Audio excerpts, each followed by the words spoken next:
내 하나님 여호와께서 내게 주시는 땅에 들어가거든 너는 그 민족들의 가증한 행위를 본받지 말 것이니 그의 아들이나 딸을 불 가운데로 지나게 하는 자나 전쟁이나 기름을 말하는 자나 요술하는 자나 무당이나 진원자나 신접자나 박수나 초음자를 너희 가운데 용납하지 말라. 이런 일을 행하는 모든 자를 여호와께서 가증히 여기시나니 이런 가증한 일로 말미암아 내 하나님 여호와께서 그들을 내 앞에서 쫓아내시느니라. 너는 내 하나님 여호와 앞에서 완전하라. 내가 쫓아낼 이 민족들은 기륭을 말하는 자나 점쟁이의 말을 듣거니와 내게는 내 하나님 여호와께서 이런 일을 용납하지 아니하시느니라. 아멘. 영적인 무지와 죄악된 본성을 나타내는 가장 강력한 증거는 윤리적인 배임보다 영적인 배도와 간음입니다. 우리가 얼마나 하나님 앞에 무지하고 악하냐를 볼 때 이 사람이 강도짓을 했냐 절도를 했냐를 보는 것보다 이 사람이 돌에게 머리를 숙이느냐 돼지 머리에게 머리를 숙이느냐를 보면 훨씬 더 또렷하게 나타납니다. 드러내놓고 귀신을 섬기고 따르는 일이나 하나님을 섬긴다고 하면서 하나님이 허락하지 않은 수단과 목적을 갖고 하나님을 찾는 일, 이 모든 일이 똑같이 하나님 앞에는 큰 영적인 배도요 죄입니다. 신명기 12장 29절에서 31절에 보면 내 하나님 여호와께서 내가 들어가서 쫓아낼 그 민족들을 내 앞에서 멸절하시고 내가 그 땅을 차지하여 거기에 거주하게 하실 때에 너는 스스로 삼가 내 앞에서 멸망한 그들의 자취를 밟아 올무에 걸리지 말라. 또 그들의 신을 탐구하여 이르기를 이 민족들은 그 신들을 어떻게 섬겼는고 나도 그와 같이 하겠다 하지 말라. 내 하나님 여호와께는 내가 그와 같이 행하지 못할 것이라. 그들은 여호와께서 꺼리시며 가증히 여기시는 일을 그들의 신들에게 행하여 심지어 자기들의 자녀를 불살라 그들의 신들에게 드렸느니라. 아멘. 우상을 섬겼을 뿐만 아니라요, 우상을 섬기는데 합한 방법이 있어요. 마귀를 섬길 때는 마귀가 좋아하는 방식으로 섬겨야 돼요. 그런데 나는 하나님을 섬긴다면서 마귀의 방식을 가져왔어요. 보세요. 마귀를 섬기는 데 쓰는 방식인데 방식을 떼놓고 마귀를 섬기는을 하나님께 돌렸어요. 나 하나님께 섬기려고 한다 그랬어요. 그런데 섬기려 할 때는 그에 합한 방식이 있단 말이죠. 근데 이 방식을 하나님이 금한 거는 생각하지 않고 하나님 뭐냐면 나를 섬기라고 했잖아요. 섬기라만 그대로 가져왔다는 거예요. 아니, 마귀를 섬기는 마음 하나님께 그대로 섬기는 마음 가지고 뭐가 문제인지 뒤에 보니까 꼬리로 따라붙었는데 수단이 그대로 따라온 거예요. 그걸 어떻게 해요? 내가 하나님을 섬기는데 저 사람들이 어떻게 자기들의 신을 섬겼는가 보니까 돼지머리 갖다 바치고 피 흘리고 사람 불태우고 막 이런 짓을 하더라는 거예요. 아, 이런 게 신이 좋아하는 걸 하고 그 신, 즉 귀신이 좋아하는 것을 그대로 가지고 나는 하나님을 향한 열심으로 이것을 하고자 하면서 그 방법을 그대로 갖고 하나님께 돌렸어요. 하나님이 이걸 뭐라 그래요? 하지 말라 그랬다. 내 하나님 여호와께는 내가 그와 같이 행하지 못할 것이라. 사람들 생각이 이 민족들은 그 신들을 어떻게 섬겼는고 나도 그와 같이 하겠다. 그와 같이 하겠다는 그 신에게 그런 방식대로 섬겼다는 것이 아니고 나도 하나님께 그 식으로 섬겼다 이 말이에요. 근데 하나님이 금했다고. 1계명과 2계명입니다. 누구를 섬길 것이냐 어떻게 섬길 것이냐는 떼어놓을 수가 없습니다. 하나님을 섬길 때는 하나님이 명하신 방식대로, 귀신을 섬길 때는 귀신이 좋아하는 방식대로. 하나님은 그래서요, 귀신을 섬기지도 말고 나를 섬길 때는 귀신을 섬기는 방식 절대로 그 중에 하나도 배워 따라하지 마라 그랬어요. 그런데 이 백성들이 뭐라 그래요? 9절에 보세요. 배우지 말라. 신명기에 탐구하여 이르기를 이 민족들은 그 신을 어떻게 섬겼는가 생각하지도 하지 말아야. 이런 거는 학과를 만들면 안 돼요. 예, 뭐 강신술 학과 막 이런 거 있죠. 뭐 요가 학과, 동양 신비주의 학과 이런 거가 있는지는 모르지만 말하자면 이런 거를 만들면 안 된다고요. 예, 클럽 활동에 학교에 동아리 활동에 뭡니까 분신사바 클럽 활동 이런 거 만들면 안 된다고요. 애들한테 주문을 외워서 밤에 귀신을 불러오는 방법 가르쳐 줄게. 이런 거는 절대로 따라갈 필요도 없는 것들이에요. 소위 호기심에로부터 시작해가지고 깊은 조예와 전문가적 소양을 쌓기까지 귀신을 따른 사람도요 아주 초보가 있고요 대단한 전문가들이 있어요. 우리 하나님 부르면 하나님의 영이 기계적으로 임하지 않습니다. 근데 마귀는요 언제라도 준비가 돼 있어요. 사람들을 속이는 게 목적이니까 부르면 곧장 달려옵니다. 그래서 마귀하고 친한 사람들은 마귀의 영이 순식간에 다가와 임합니다. 벌써 눈이 확 돌아가 버립니다. 귀신과 귀신 섬기는 일에 몰두하게 되면 어떻게 되냐? 돌이킬 수 없는 재앙을 맞이하게 됩니다. 귀신을 섬기는 사람 중에 제정신으로 사는 사람이 없습니다. 마약 있죠, 마약. 마약하는 사람과 귀신을 섬기는 사람은 눈동자가 거의 같습니다. 왜 마약이라고 할까요? 마귀입니다, 마귀. 예, 이름을 참 잘 붙였어요. 마귀처럼 사람을 바꿔놓는 약입니다. 술 취하면 어떻게 되죠? 돛대 위에 누워도, 요만한 돛대 위에 등을 대고 누워도 떨어질 줄 모르고 안 무섭다 그래요.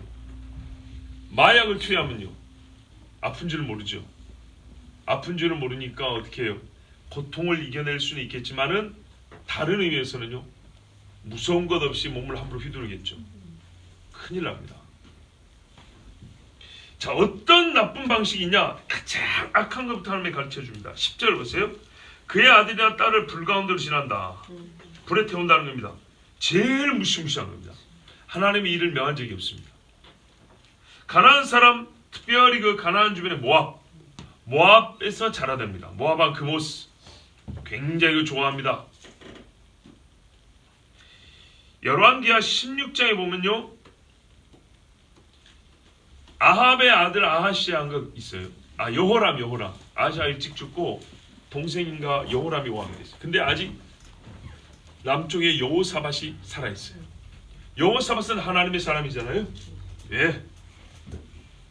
그런데 이 여호사밧이 사돈지간이다 보니까 옛날에 예후하고도 같이 손을 잡았는데 이번엔 그 아들 여호람하고 손을 잡았어요.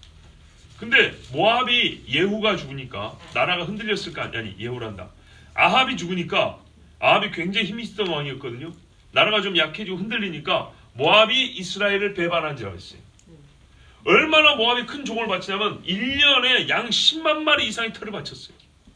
어마어마하죠. 그것만은 아니에요. 단일 종목으로 그렇게 많이 조공을 바쳤어요. 모압 입장에서는 언제라도 벗어나고 싶겠죠.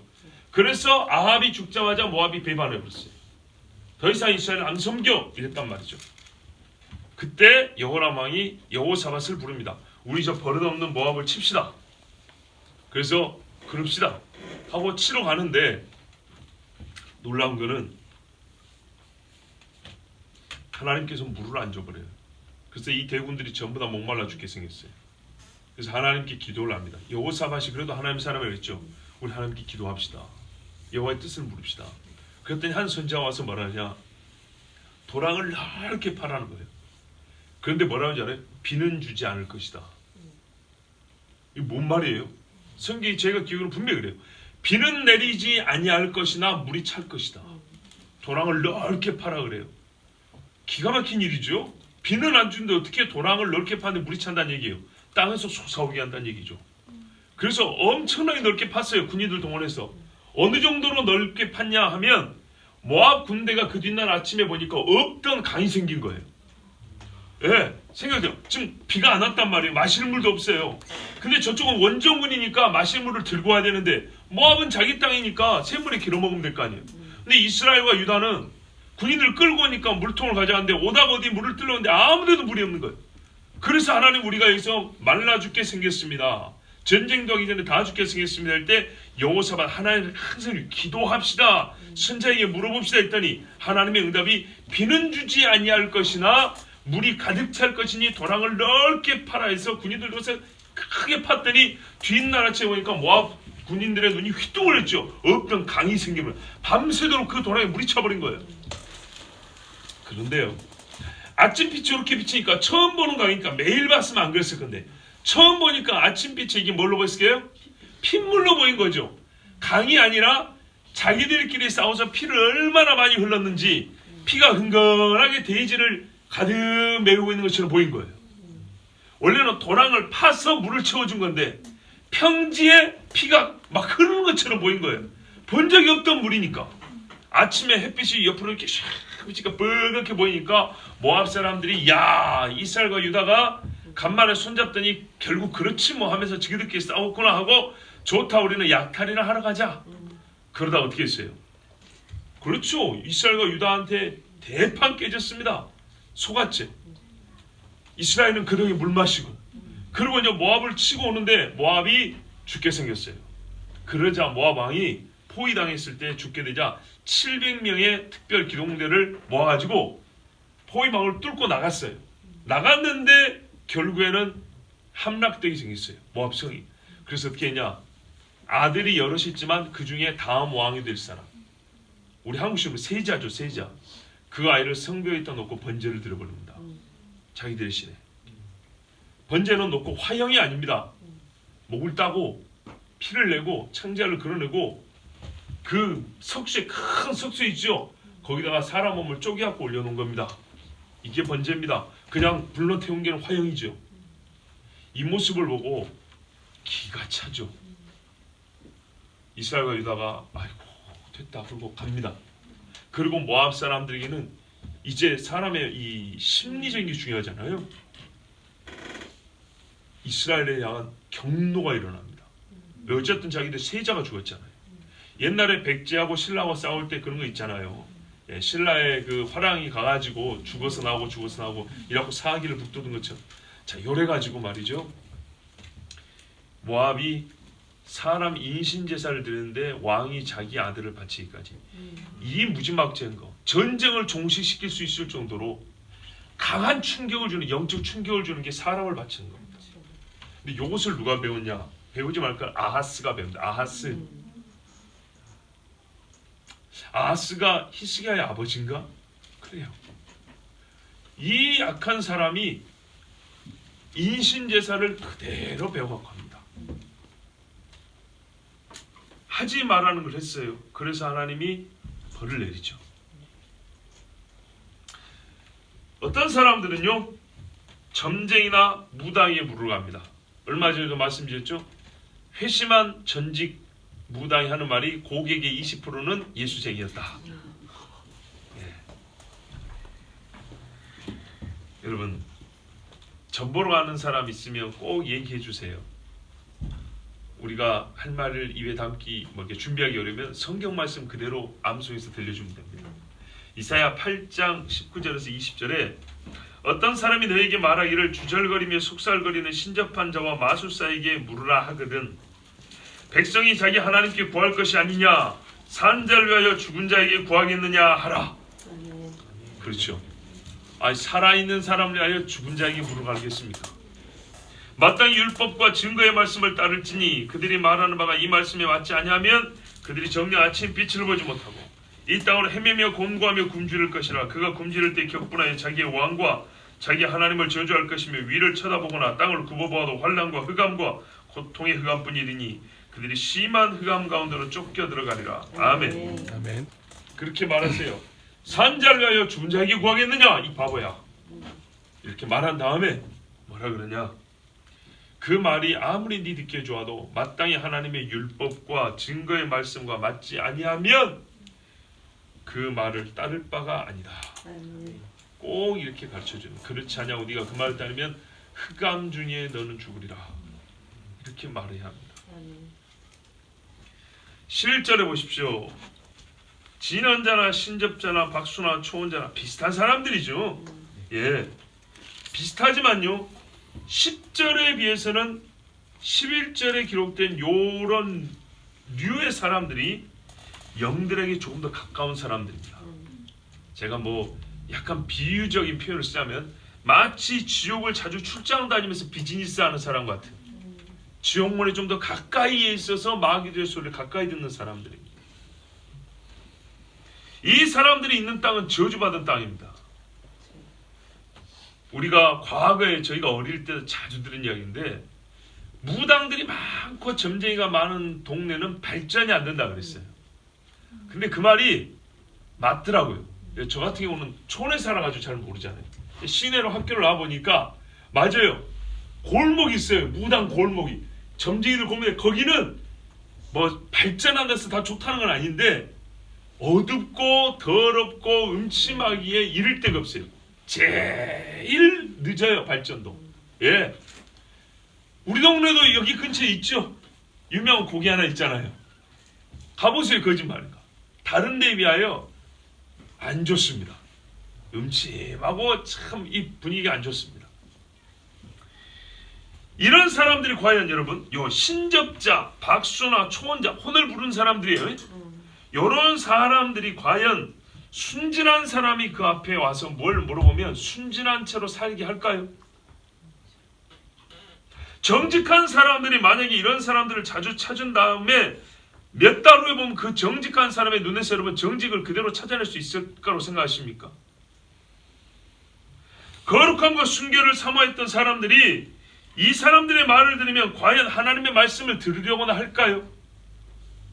여러분 학교 다니면서 입학할 때는 착했던 애가 1년 지나고 나쁜 친구들 따라다니더니 벌써 인상이 달라지고 어른들 앞에 오면 눈빛이 달라졌다고 하는데 과연 이런 뭐 진원전이 신접자니 박수나 무당이나 이런 사람들을 자주 찾아다니면서 들락날락 하는 사람이 여러분 1년 전, 2년 전보다 깨끗한 눈을 가지고 있을 거라고 생각하십니까?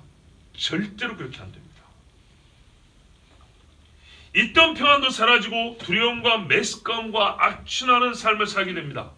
지옥의 향이 나고 지옥의 조명빛에서 살고 지옥의 소리를 둘러싸인 채로 지옥의 소리만 듣고 삽니다. 생각해 보세요. 죽은 자와 접촉하여 생명을 얻을 수 있습니까? 사람이 살아있는 사람이요 죽은 사람하고 살을 맞대고 있다고 생각해 보세요. 시신하고 한 달 동안 몸을 맞대고 있으면 나하고 맞대어 있는 시신의 몸이 살아날까요? 시신과 맞대어 있는 내 몸 그 부분부터 썩을까요? 답이 나왔죠.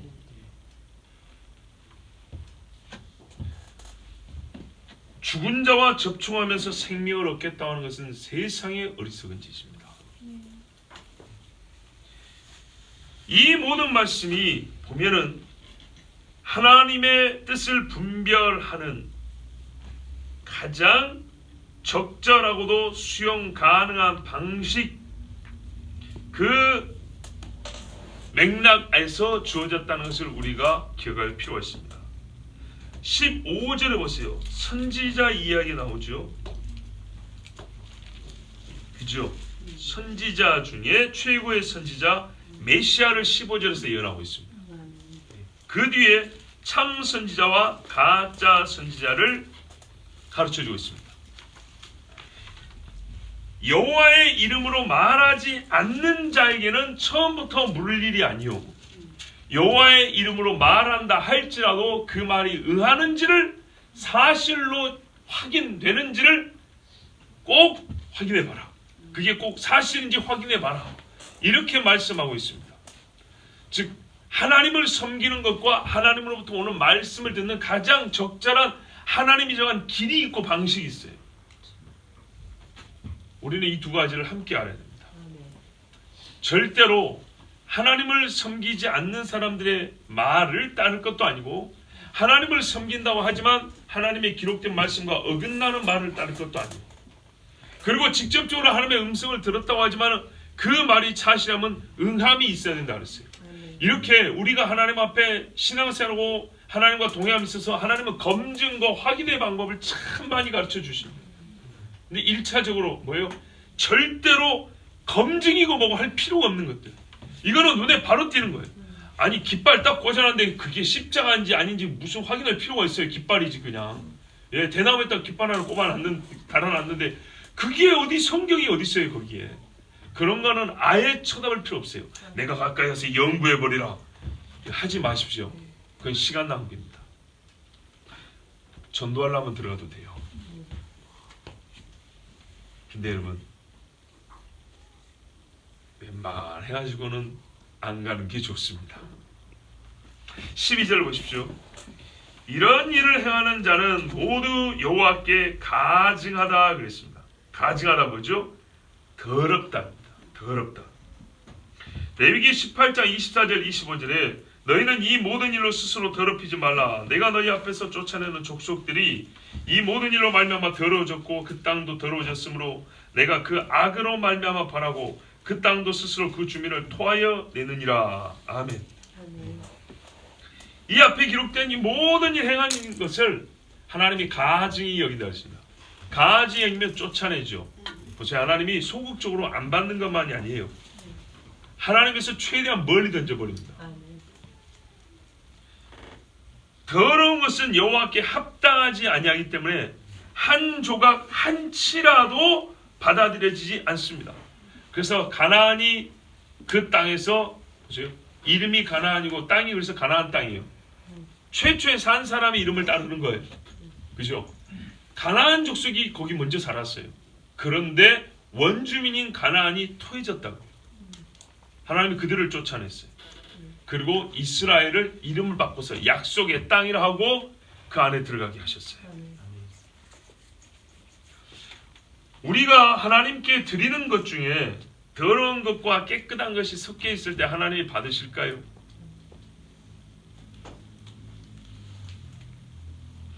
부분적으로 받아들여지고 부분적으로 버리지 않으실까?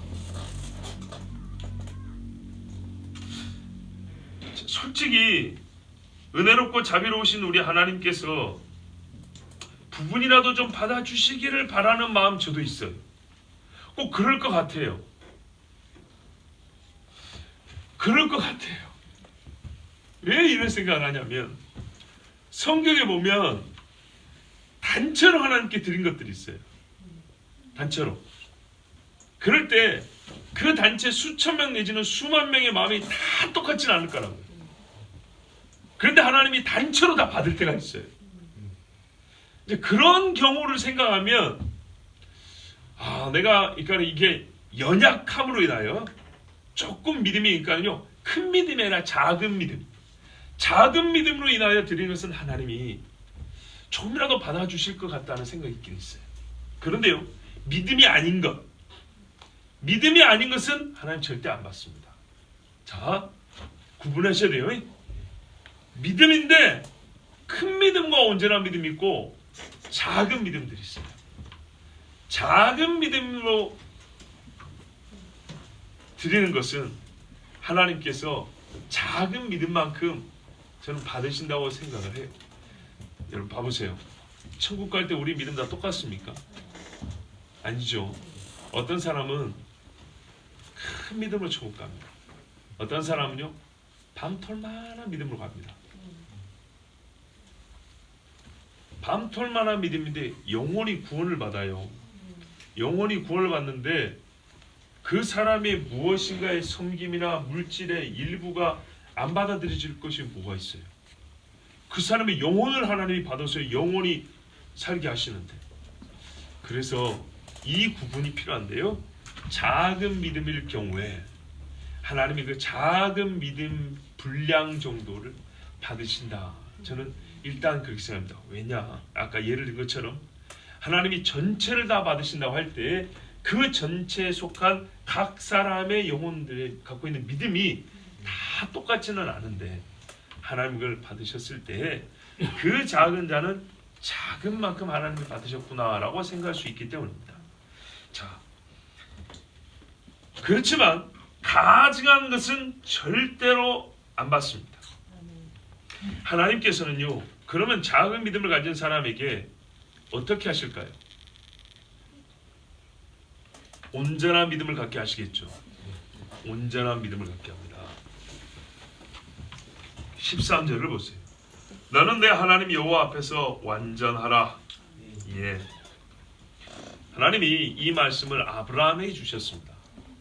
아브라함에 주신 말씀을 이스라엘 백성에게 똑같이 줬습니다. 그죠? 레위가 아브라함의 허리에 있었던 것처럼 약속을 맺을 때 이스라엘은 아브라함이죠. 그래서 하나님께서 아브라함에게 명하신 것처럼 똑같은 말씀 주시는데 우리가 잘 알거니와 17장은 아브라함의 믿음이 아직 연약할 때입니다. 그렇습니다. 아브라함의 믿음이 연약할 때요. 이스마엘이라는 이름도요. 얼마나 아브라함이 창피한지 몰라요. 하나님이 들으셨다. 근데 그 이름을 자기가 지었어요? 쫓겨났던 하갈이 천사한테 듣고 지어서 들어왔어요. 얼마나 창피합니까? 그런데 하나님께서 이렇게 작은 아브라함일 때 뭐라 했어요?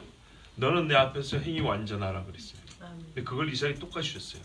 그 뒤로 보세요. 하나님은 완전한 믿음을 갖기까지 아브라함을 계속 다듬으셨어요. 연단. 이삭도 연단했어요. 이삭을 보세요. 태중에 두 백성 있는데 큰 자가 작은 자를 섬기라고 했더니 눈이 어두울 때까지 거부했어요. 보세요. 작은 믿음이 있다니까. 야곱도 보세요. 분명히 하나님께서 형보다 크게 해주신다 그랬어요. 하나님의 방식으로 하실 거 아닙니까? 그런데 어머니랑 같이 욕심을 부려가지고 그 괴로운 일을 했어요. 그런데 하나님 볼게요. 다시는 그런 식으로 하지 못하게 하세요. 정당히 하나님하고 씨름을 해 차라리. 예, 하나님이 이런 방식으로 하나님의 은혜를 구하는 자가 되게 했어요. 뒤에 가면 속임이 없어집니다. 예. 이삭도 하나님께 잘못한 걸 알고 바로 깨닫지요. 아브라함은요 자기 아들까지 데려와서 번제로 드리기. 그 직전에 하나님이 막으셨어요. 근데 성경 말해요. 그는 하나님께 이미 바쳤다 그랬어요. 죽음 가운데서 얻은 것이라.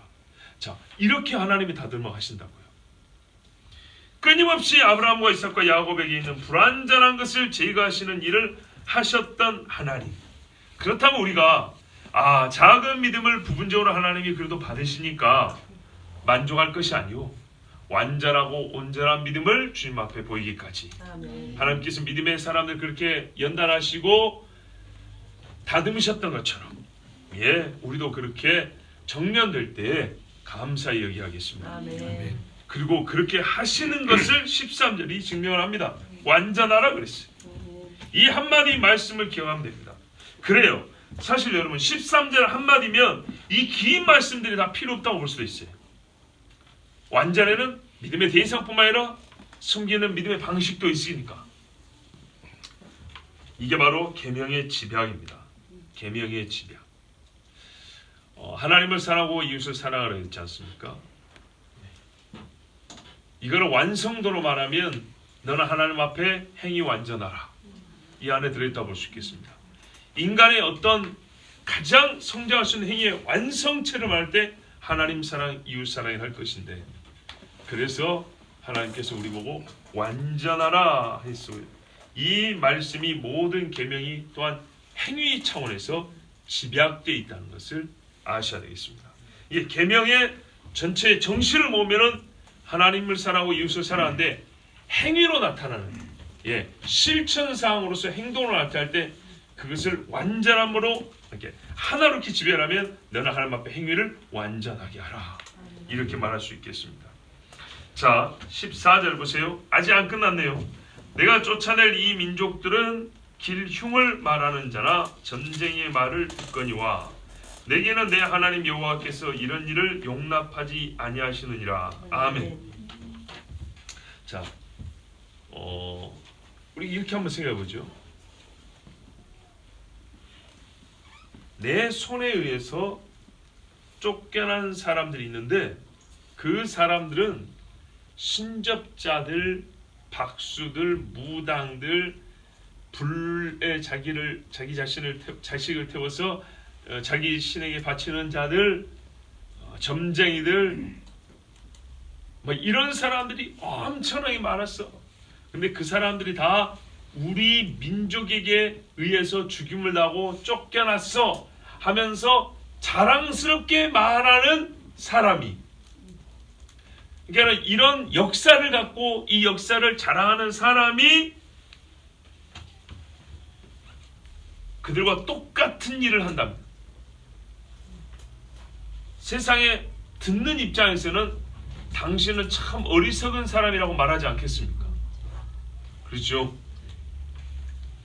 누군가 자기가 와가지고 나한테 우리 민족은 말이지 이 땅에 살고 있던 어떤 민족을 몰아내고 오래전부터 이 땅을 찾아왔는데 그들이 누구였냐면 이러이러이라 한마디로 보니까 귀신들을 섬기는 자들이었어.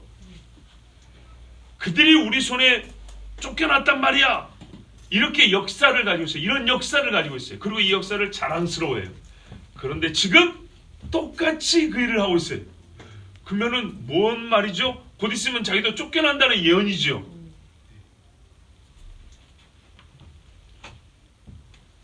이스라엘이 그렇게 살아요. 그러니까 하나님 뭐라 그래요? 어리석은 백성들아 그러는 거예요. 자, 근데 거기다가 플러스 하나님께서 일반적으로 이런 역사만 가지고 있어도 이런 역사를 가진 사람이 그렇게 말만 해도 바보로 갈 건데 하나님께서 선지자를 통해서 끊임없이 시대마다 가르쳐 줍니다. 앞선 시대는 들었는데 지금 시대는 못 들었다 할까봐 또 새로운 선지자를 보내주고 그 시대마다 반복하여 들려줄 선지자들을 계속 보내줍니다. 자, 그런데도 불구하고 자기들이 멸망시킨 사람들을 똑같이 따라한다. 뭐 어떻게 해야 되겠습니까? 거기다가 배워서 해요. 그냥 가까이 있다 보니까 나도 모르게 따라간 게 아니고 적극적으로 배우고 연구해서 해요. 이런 사람들을 이 악하고 무지한 때를 무엇으로 벗길까요?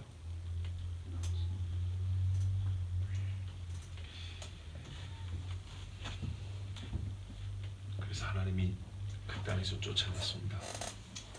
똑같이. 자, 오늘 말씀을 정리를 해볼게요. 이 말씀에 보니까 여러 부류의 사람이지만 가만 보니까 한 나무에서 나온 여러 가지입니다. 그죠? 마귀라는 한 나무에서 난 마귀를 섬기는 섬김이라는 열매들입니다. 여러 가지 방법으로 섬깁니다. 다시 말하면 이 사람들이 세상에서는 먹고 살할 거 아닙니까? 그래요. 다양한 직업 형태로 분화를 시켜놓았을 뿐이지 점쟁이나 무당이나 뭐가 다릅니까? 그죠? 근데 분명히 이름은 다릅니다. 점치는 사람이 있고 뛰는 사람이 있습니다. 책을 펴놓고 사주팔자를 보는 사람이 있고요. 이 머리를 이렇게 작대 같은 거 던져가지고 맞추는 사람이 있습니다. 이렇게 직업으로서 다양하게 분화를 시켜놨지 사실 전체로 보면 한 뿌리 한 나무 줄기에서 나온 것들입니다. 하나님의 제1계명을 범하게 만드는 마귀의 제1계명의 실천 방식들입니다. 자, 제 말을 잘 들으셔야 돼요. 하나님의 제1계명을 범하게 만드는 마귀의 제1계명의 실천 방식들이 이런 것들입니다. 오늘날도 보세요. 제7계명 간음하지 말라. 얼마나 많은 다양한 방식들이 있는가 보세요.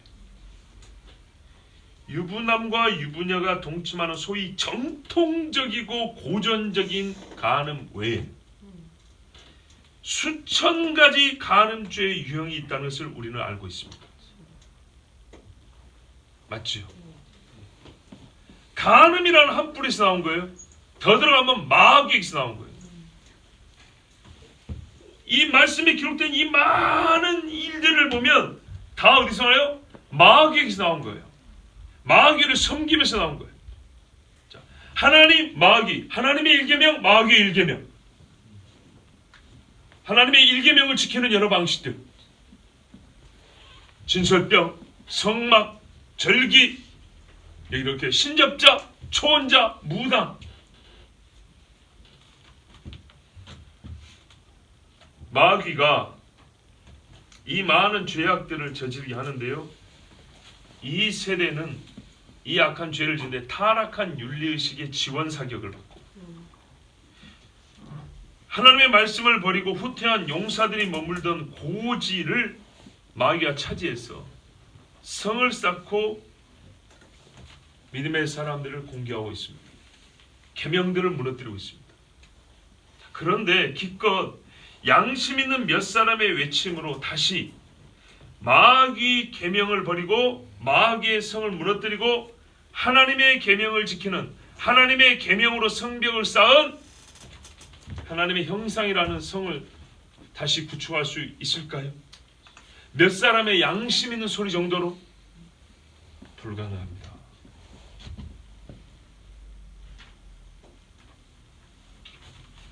하나님의 계명을 교리적으로 부정하고 신앙의 영역에서 배제시킬 뿐 아니라 비종교적 형태를 띤 다양한 직업군과 문화 양식을 통해서 하나님의 계명을 무너뜨리고 무시하게 만드는 일을 여러분 주의하여 보아야 합니다. 아멘. 그래서 일깨어 그 남은 바 죽게 된 것을 굳건하게 하라는 요한계시록 말씀처럼 아멘. 아직 남아있는 성벽이 있다면 이것은 절대로 무너지지 않게 되고 아멘. 아직 뚫리지 않는 성문이 있다면 마지막까지 지켜야 돼요. 아멘. 소위 복음의 시대일수록 하나님의 계명을 그 기초로 삼지 아니하여 타락과 방종으로 떨어지는 시대가 되었음을 잊지 마십시오. 아멘. 만일에 우리나라가 일제시대의 교회들이 많이 문 닫았고 이어지는 6.25 때에 남아있는 교회들이 다 죽어서 60년대 70년대 산업화를 거치면서 극단적 이기주의에 사로잡혔고 80년대와 90년대에 야타족을 시작으로 해서 2000년대에 들어서는 무슬림 국가가 되었다 하면 점차로 하향세잖아요. 그런데 우리나라 역사가 안 그랬단 말이에요. 아주 불같은 시험기를 겪을 때 수는 적었지만 진짜 불타오르는 신앙들이 있었고 그 불같은 시험이 어느 정도 사그라들자 불씨를 갖고 있었기 때문에 폭발전이 나서 60, 70, 80년대까지 엄청난 부흥을 이뤘단 말이죠. 아멘. 그 배경에서 지금 우리가 타락했다는 걸 아셔야 된다는 말이에요. 만약에 6, 7, 80년대가 우리에게 복음이 시들어지는 시대라면 올림픽 후에 90년대, 2000년대 지금까지 오면서 거의 무슬림 국가가 돼도 이해가 되는데 그러지 아니하고 말이죠. 그 30년, 40년 우리나라는 폭발적인 부흥을 했어요. 세계 교회 역사에 유례가 없을 정도로 진짜 자랑스러운 기독교 국가, 비공식적이지만 우리끼리 하는 말로 자랑스러운 기독교 국가 됐는데 확 떨어졌단 말이죠. 그러니까 이렇게 표현되잖아요. 복음의 시대일수록 하나님의 계명을 기초로 삼지 아니하여 타락과 방종으로 떨어지는 시대가 되었음을 잊지 말자로 할 때 되었음이라는 실제 사실을 우리가 알고 있다 이 말입니다. 이 교훈의 견고함을 더하기 위해서 한 사람의 사역을 소개합니다. 그러니까 제가 지금 드리는 말씀은 우리가 복음 할 때일수록 율법 하나님의 계명의 기초가 약해지면 복음이 무너져 버린다는 얘기입니다. 복음에 한참 붕이 일어났을 때 높이만 세우지 말고 그만큼 기초는 더 깊이 들어가고 있냐를 확인했었어야 된다 이 말입니다. 여러분 잘 아는 분입니다. 세례 요한. 표현하기를 최후의 선지자요, 최초의 사도라고 불러도 틀리지 않은 사람, 가장 어울리는 사람 세례 요한입니다. 이분은 예수님을 증거하고 예수님을 증언하는 소리였습니다. 맞지요? 그러면 제가 질문 하나 해볼게요. 세례 요한이 죽었죠? 우리는 그의 순교라고 말합니다. 그렇습니까? 그러면은 그가 뭐 때문에 죽어서 순교라고 부릅니까? 예? 주님 다시 오실 길을 그래서 죽었습니까? 외치. 그래서 죽었습니까? 세례 요한의 직접적 투옥의 이유와 사형의 이유가 뭡니까? 형수를 예, 그겁니다. 만약에 형제가 죽으면, 형이 죽으면 아우가 형수를 취해서 아들을 낳으면 그 아들은 내 이름이 아니고 형족보에 올리거든요. 이건 하나님의 율법대로 가는 겁니다. 근데 그런 의미가 아니었죠. 예, 간음하여 취한 것이죠. 헤롯이 그렇게 했죠. 만일에 세례 요한이 이 일을 책망하지 않았으면 감옥에 갇혔을까요? 잘 보세요. 세례 요한이 예수님을 외칠 때 누구도 막지 않았습니다. 바울은 예수 외친다고 감옥에 갇혔지만 세례 요한은 예수님을 증언했지만 직접적으로 투옥의 사유는 예수를 외쳤기 때문에 투옥된 게 아닙니다. 제7계명을 가르치다가 투옥된 겁니다. 간음하지 말라.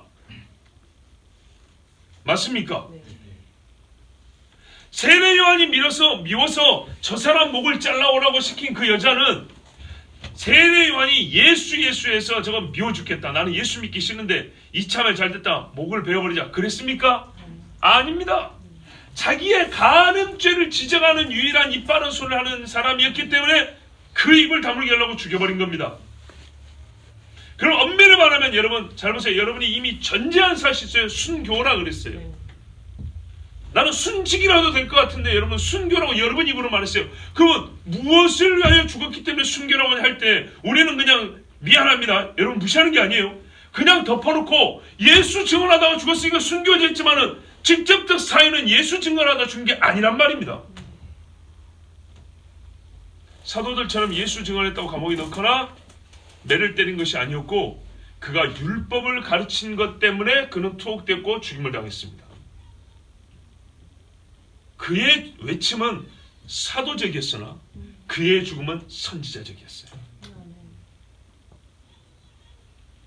요한계시록 14장 12절에도 성도들의 인내가 여기 있나니 그들은 하나님의 계명과 예수에 대한 믿음을 지키는 자니라. 아멘. 마지막에 하나님께서 우리에게 확인하실 때 예수 믿는 복음이 있느냐 할 때 있습니다 하면 그에게 이것도 있을 것이니 확인해 보랍니다. 천사를 통하여.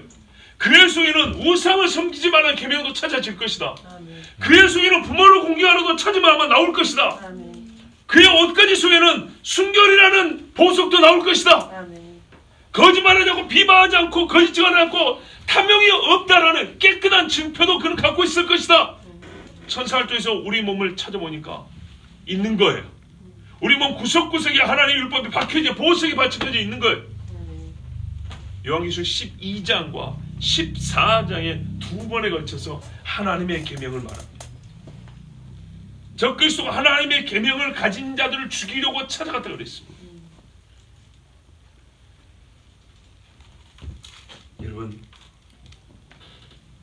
제1계명을 주신 하나님은 세상 끝날까지 영원히 제1계명을 하나님 스스로 지우거나 버리지 않습니다. 아멘. 제1계명이 있는 자에게 예수가 있는 것입니다. 아멘. 예수를 믿는 자는 반드시 제1계명을 지킵니다. 왜냐? 예수께서 하신 말씀이 아버지요 그랬습니다. 아버지는 다른 자에게 자기 영광을 주지 아니하신다 했습니다. 그래서 하나님 말씀합니다. 너에게는 내 하나님 여호와께서 이런 일을 용납하지 아니하시느니라.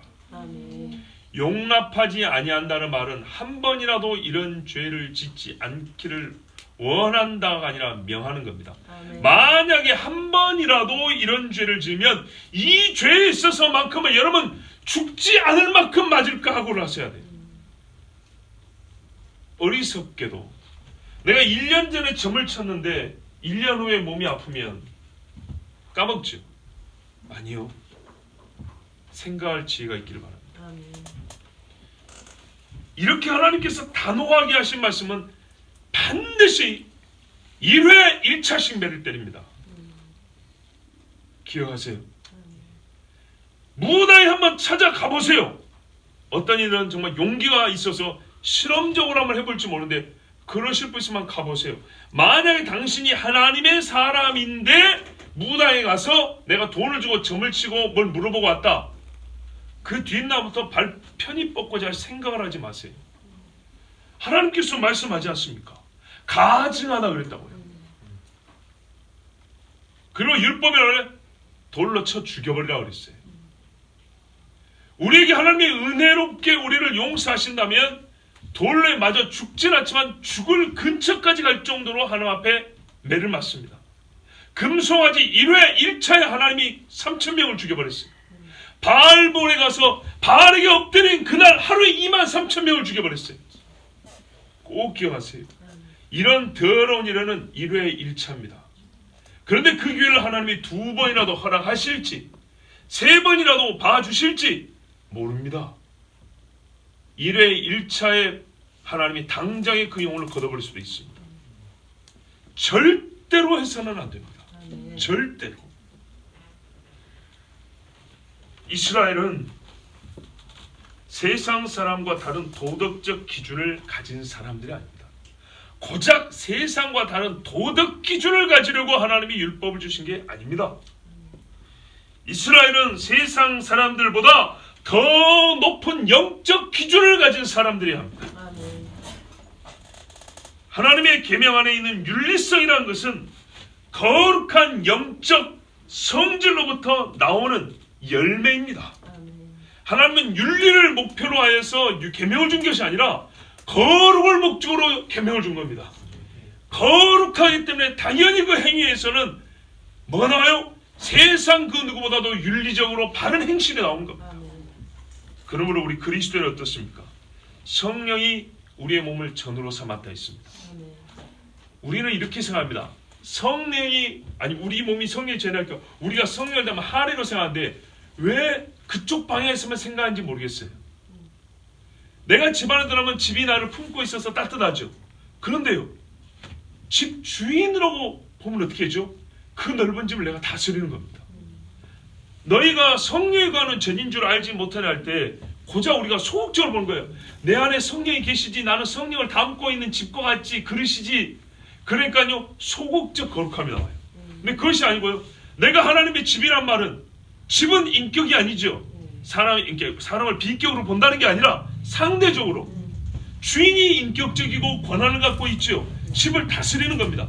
성령이 내 안에 거하신다. 내가 성령이 거하는 집이라는 얘기는 성령이 나를 다스린다는 얘기입니다. 아멘. 성령이 씻고 청소하고 구조도 바꿀 수 있는 것이고, 그렇죠? 성령이 우리를 강하게 하시고 대문도 지켜주시고 성령이 이 집의 주인이라는 얘기입니다.